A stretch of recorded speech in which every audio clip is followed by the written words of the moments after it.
Pablo Escobar tinha um patrimônio em dinheiros atuais de 325 bilhões de reais. De fato, muito dinheiro. Porém, todavia, contudo, ele não podia gastá-lo porque estava sendo procurado pela polícia. Tanto é que enterrou a maior parte, e muito desse dinheiro apodreceu e nunca foi usado. Dizer que ele era um bilionário olhando apenas para o seu patrimônio e assumir que por isso ele viveu uma vida feliz é incoerente. De igual maneira, olhar só para os níveis de testosterona não diz tudo. Tem que olhar para os receptores, a efetividade e as reações que a testosterona, provocam em cada corpo. Nem sempre mais testosterona quer dizer mais resultado. Essas coisas variam de pessoa para pessoa, de tal maneira que é impossível traçar uma lei universal. No caso de Semenya, medalha de ouro, a diferença para o segundo lugar foi de apenas 1,21 segundos. Até onde foram os hormônios? Até onde foi o treinamento dela, a alimentação, a genética, o psicológico dela no dia? É impossível mensurar.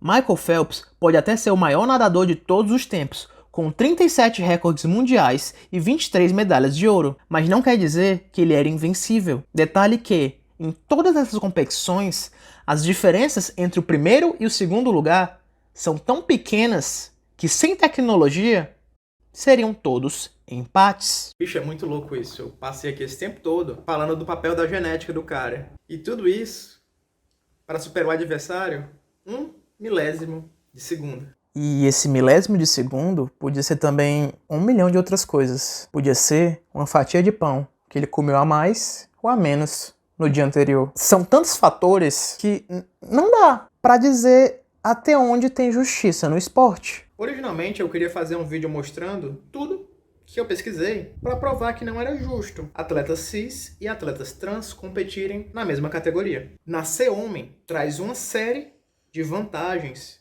que terapia hormonal nenhuma tira. Cara, tu pode parar de me morder? E o Átila fala um pouco disso no vídeo dele sobre atletas femininas. E é um vídeo muito bom. Foi muito legal porque o meu roteiro já estava escrito quando eu vi que saiu o vídeo dele, então é meio que um complemento. Eu tô botando o link dele aqui. Depois vejam o vídeo dele também, que é muito enriquecedor. Isso sem falar no fato de que a testosterona produz outras mudanças no corpo que podem ser mais permanentes do que o ganho muscular e complicam um pouco as coisas. Homens têm um esqueleto maior e mais denso e têm membros mais longos. Competidoras que nasceram homens e fizeram a transição sexual perdem velocidade e desempenho físico na corrida, por exemplo, conforme o tratamento reduz a quantidade de testosterona no sangue. Só que elas continuam com o mesmo esqueleto que tinham antes do tratamento. Em média, o coração e o pulmão dos homens é maior. Maior circulação de sangue, mais oxigenação, mais potência. Em média, os homens e as mulheres correm com biodinâmica diferente. E homens e mulheres, em média, têm centros de massa e centros de gravidade diferentes. Tem também o fato que atletas hormonizados têm menos oscilações nos níveis de hormônios sexuais do que atletas não hormonizados. Tipo, tu é natural, teve um estresse, testosterona baixa. Agora, se tu faz uso 2, 3 vezes na semana, ainda que tenha uma oscilação, tu tá garantindo que, em média, tu vai ter um nível mais constante do que um atleta não hormonizado. Ou seja, a separação de sexos no esporte é uma questão que parece simples, mas não tem uma solução clara. Então, voltando, as diferenças físicas entre homens e mulheres ficam bem evidentes no atletismo. Pegando todos os recordes mundiais desde a primeira Olimpíada até hoje, em todas as corridas de 100 metros até as maratonas, todos os melhores tempos são de homens. Não é a minha opinião, é um dado. Não tô dizendo que nascer homem te torna superior às mulheres, mas o esporte é uma atividade física de alta performance. Logo, há diferenças biológicas, sim, entre homens e mulheres. Mas essas deveriam ser as únicas diferenças entre nós. O Ciro do passado, 1 mês e meio atrás, era a favor de criar mais 2 categorias intermediárias, o transmasculino e o transfeminino. Com base nos achismos dele, o ápice do esporte seria o homem cis. Mesmo tomando testosterona, o atleta transmasculino teria aquelas desvantagens. De mesmo modo, a atleta transfeminina, mesmo nerfando seu potencial, ainda teria vantagem sobre um atleta cis.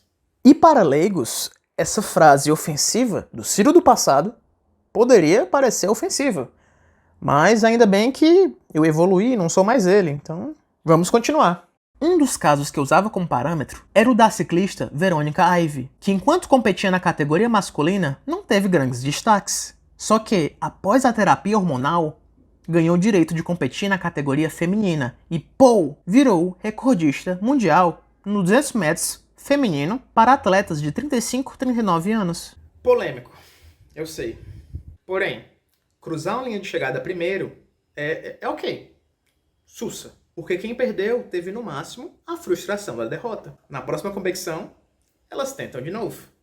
A treta entra em patamares mais profundos conforme a violência do esporte aumenta. Foi justamente a polêmica que rolou quando a UFC anunciou sua primeira lutadora trans, Fallon Fox.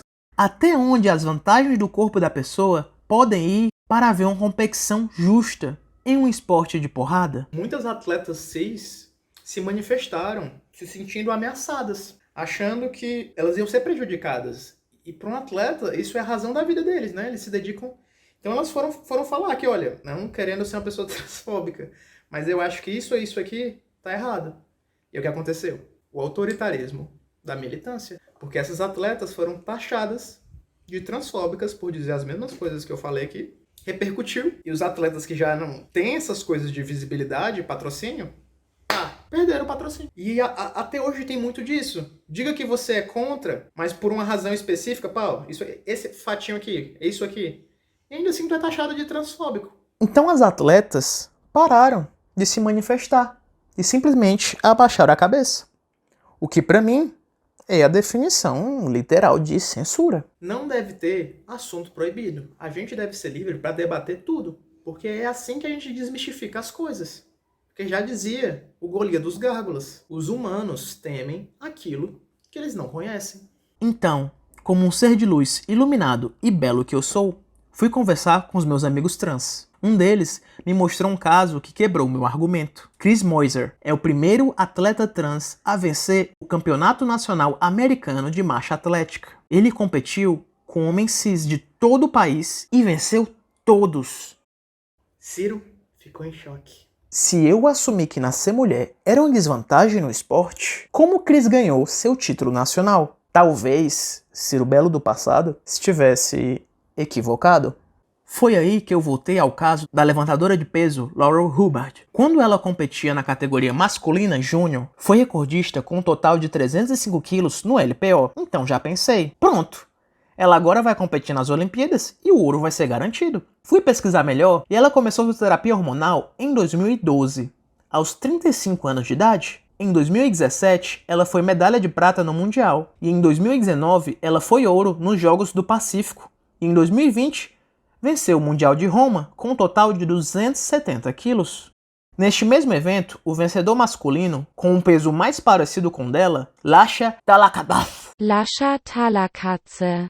Isso, é assim que fala. Fez um total de 470 quilos, um valor 74% melhor. Fui dar uma conferida nos 2 medalhas de ouro das Olimpíadas do Rio de 2016. No masculino, ele de novo, Lasha Talakatse, com um total de 473 quilos. E, no feminino, Meng Sumping, com um total de 307 quilos. Uma diferença de 54% entre os dois, e menor do que a de Laurel. Então, ela não só está no nível feminino, como também não ganharia da medalhista atual chinesa. Na verdade, com seu total de 270, ela não chegaria nem a subir o pódio das Olimpíadas de 2016. Enquanto eu tô fazendo esse vídeo, ela ainda não competiu. Talvez esse vídeo saia um dia antes do dia da competição dela, mas ela ainda não competiu. Se ela tem tanta vantagem assim, não é o que o histórico dela tá mostrando. Não é o que os números estão dizendo. Pelo menos não no caso dela. Eu estava, em parte, errado. Uma pequena parte. Mas não menos errado. E isso foi no levantamento de peso olímpico. tem tão poucos atletas trans de elite que não há uma base de dados efetiva para comparar a performance nos diversos esportes, gerando assim o preconceito. E tem poucas atletas trans de elite porque elas sofrem preconceito, gerando um loop que só pode ser quebrado com a inclusão social.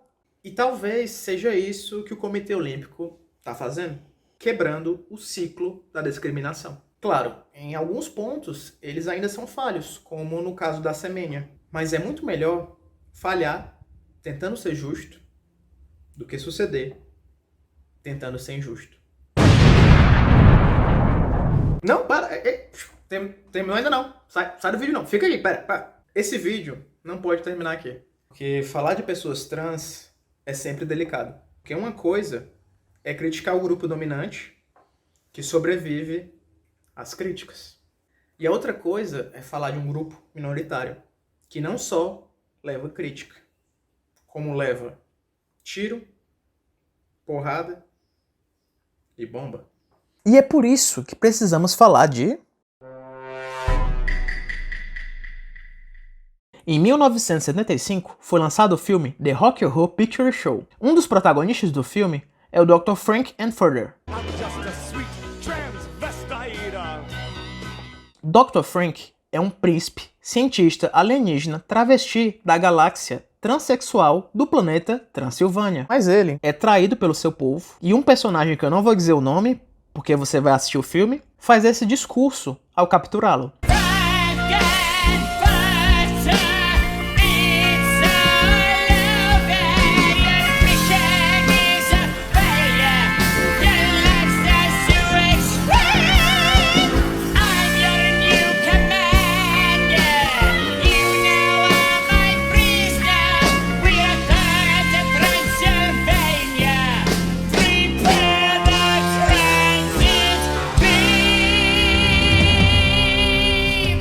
Só que Frank resiste à prisão e diz que é um ser selvagem e indomável.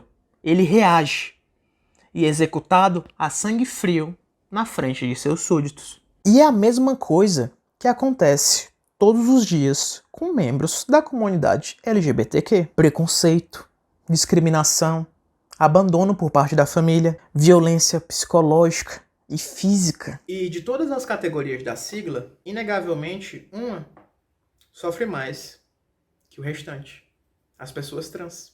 A expectativa de vida delas no Brasil é de 35 anos. 5 anos a menos que os Neandertais, os primos extintos do Homo sapiens, que viveram há 40 mil anos atrás. E é um absurdo parar para pensar que pessoas trans viveriam mais entre homens das cavernas do que no meio da nossa sociedade contemporânea doente. Tem nem um mês, um adolescente tacou fogo numa mulher trans de 33 anos. Ela teve 40% do corpo queimado. Foi internada e após ter o braço amputado, veio a óbito. A história da Roberta é algo tão banal e corriqueiro que assusta. O Brasil é o país que mais mata pessoas trans no mundo. Claro, teriam mais países na nossa frente se eles sequer considerassem pessoas trans como pessoas. É o caso da Rússia, que Putin disse que 100% dos habitantes são héteros, e quem negar, some. E os países árabes, que se você der qualquer tipo de pinta, você é executado na mesma hora. E a segregação não para por aí. Pessoas trans são ridicularizadas, renegadas, não são aceitas nem pelas suas famílias, nem pelo mercado de trabalho. E é por isso que muitas se encontram em situação de rua e veem na prostituição o único mercado que emprega. Porque o mesmo cidadão de bem que de dia chama elas de abominação, de noite é o primeiro da lista de clientes. Que a regra é clara. Não existe oferta sem procura. Concluindo, respondendo à pergunta título do vídeo, atletas trans não vão destruir o esporte, porque ele já está destruído. O esporte é o reflexo da nossa sociedade, perversa e corrompida. Na mesma Olimpíada que o Michael Phelps nadou com maiô pele de tubarão, teve um cara aí de um país pobre que eu realmente não me recordo o nome, eu tentei achar e não consegui, mas o cara competiu de bermuda. Mesma Olimpíada, mesma. Esse mesmo esporte, falho, elitista e muitas vezes até eugenista. Esse esporte, que tinha tudo para trazer o pior de nós à tona, é justamente quem está tentando dar o primeiro passo na inclusão de pessoas trans na sociedade. E elas não vão destruir o esporte, mas sim elevá-lo ao próximo nível. Porque ser reconhecido como atleta é ser reconhecido como ser humano. Então é isso. Por hoje é só. Assim como o mundo, esse vídeo tá chegando ao fim. Não esquece de curtir, compartilhar, mostrar esse vídeo pra todo mundo. Eu tô botando 2 vídeos aqui. Assiste pelo menos um deles. E nunca se esqueça. Você não está sozinho. Don't dream it. Be